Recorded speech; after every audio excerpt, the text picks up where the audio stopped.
Right, so US hypocrisy when it comes to whether we're talking about friend or foe with them is not usually much of a story.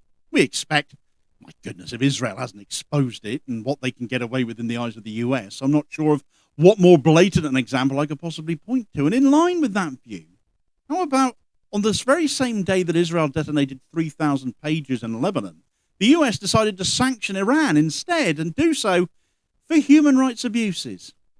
Israel remotely detonate 3,000 handheld electronic devices, not having a clue who may have been holding them, who might have been nearby, where they might be, or what collateral damage would result from that. Human rights abuses, would you not say? And the US don't bat an eyelid at that, just plead ignorance, and the same, of course, passed 24 hours later, with walkie talkies and other electronic devices allegedly exploding as well at Israel's direction in Lebanon. But Iran, certainly not known for their respect for human rights, certainly, are the ones who get sanctioned instead. And these ones are on top of the sanctions the US and other Western nations issued on the 10th of this month over allegedly supplying weapons to Russia. This is just off-the-scale hypocrisy from the US now, because taking such action against their enemy when their ally has committed an atrocity that has horrified the world shows this has nothing to do with upholding human rights. How can it be? It's getting one up on someone they don't like whilst ignoring the conduct still of a genocidal friend. How does that make the US any less of a threat in which case than Israel? Right, so the US manages to shame itself ever more deeply on a daily basis. But I doubt you've heard anything about this latest example, since it has been so poorly covered. The best I could find in any Western media alluding to this story was 3 paragraphs from Reuters. And actually that surprised me a bit, because we're talking Iran here. This is the West's go-to boogeyman, isn't it? Why does our media usually refrain from putting the boot into them here? Seems odd to me, but perhaps it has a lot to do with the blatant hypocrisy of the US administration, and the fact the only country many people around the world want sanctions slapped on right now is Israel, for the numerous war crimes and human rights abuses it has been committing, certainly over the last almost year since the night of October 7th, but in reality going back decades, of course, and especially right at this moment considering the terrifying attack on Lebanon via electronic devices. But now I might have just hit the nail on the head as to why this news isn't more widespread, haven't I? Because the US has sanctioned Iran over human rights abuses, in and of itself hypocritical enough to possibly elicit a squeak of a rant out of me over. But worse is the fact that the US sanctioned Iran on the very same day Israel set those pages off. Now, this isn't to say Iran don't have human rights issues. Of course, we know they do. And if you don't, here's an excerpt from Amnesty International all about it. In the aftermath of the 2022 Woman Life Freedom Uprising, authorities further suppressed the rights to freedom of expression, association, and peaceful assembly, and intensified their crackdown on women and girls defying compulsory veiling laws. Security forces crushed protests using unlawful force and mass arrests. Thousands were subjected to interrogation, arbitrary detention, unjust prosecution, and imprisonment for peacefully exercising their human rights. Enforced disappearances and torture and other ill treatment were widespread and systematic. Women and girls, LGBTI people, and ethnic and religious minorities were subjected to systemic discrimination and violence. Cruel and inhuman punishments, including flogging, were imposed and implemented. The use of the death penalty as a tool of political repression intensified and executions increased. Trials remained systematically unfair. Systemic impunity prevailed for past and ongoing crimes against humanity relating to prison massacres in 1988 and other crimes under international law. So it's not a country with a good human rights record in and of itself.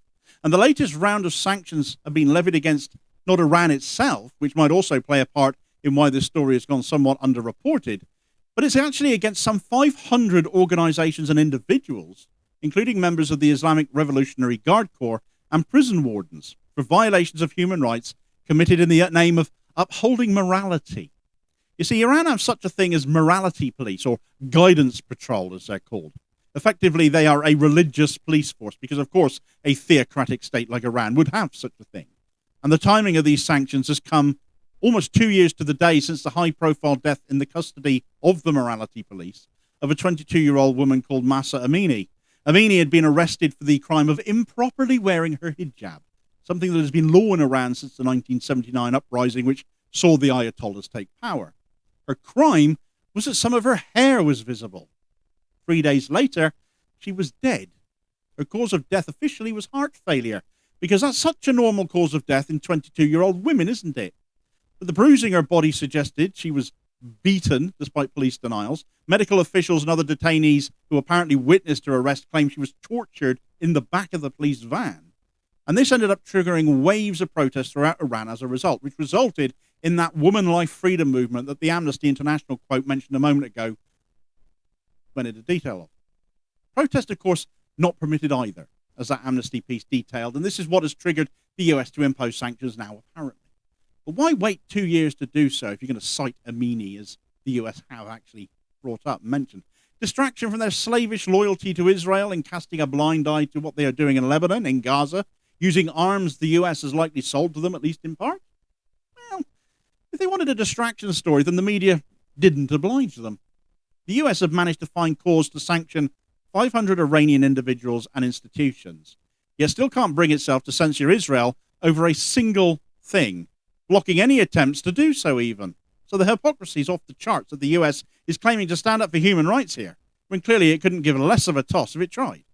And frankly smacks more of trying to hinder Iran from taking its revenge on Israel, as it is still saying it is going to do when it is good and ready, and still supporting the people of Palestine through their so-called axis of resistance, which includes Hezbollah in Lebanon, the Houthis in Yemen, and the Islamic resistance in Iraq. The sanctions are more about protecting Israel still than doing anything to actually put Iran off. To sanction Iran to make Iran rethink its own repressiveness, because it won't, that's just not going to work. In the current climate, they will just shrug this off like they shrug off any other sanctions. They will ignore it, carry on as ever they do, because it's what they do. It's what they've always done. And you can see this in their other allies too. It's reflected in them as well, because the Houthis never back down. And for all of their atrocities in Gaza and Lebanon, not just in recent times, but going back decades too, the likes of Hamas and Hezbollah, they aren't backing down from Israel either. There's either an ignorance in US actions here if they think this will be in any way effective, or it's just for show. But if it's that, the fact they've done this the same day Israel committed their pager terror attack in Lebanon is appallingly bad timing on their part. Largely, this story might have been ignored because that was such a massive development in and of itself. Perhaps it just didn't get revisited by the media afterwards, because the optics absolutely are dire. I'm thinking the latter is probably true. Perhaps even the most vehemently loyal of media to Israel or to the US wouldn't want to touch this one. You see, a week ago, the US allegedly offered to lift sanctions from Iran if they promised to leave Israel alone as well. Again, it highlights the sheer hypocrisy of applying human rights sanctions. It also implies the only reason the US may have applied sanctions here and now is that Iran told them where to stick it.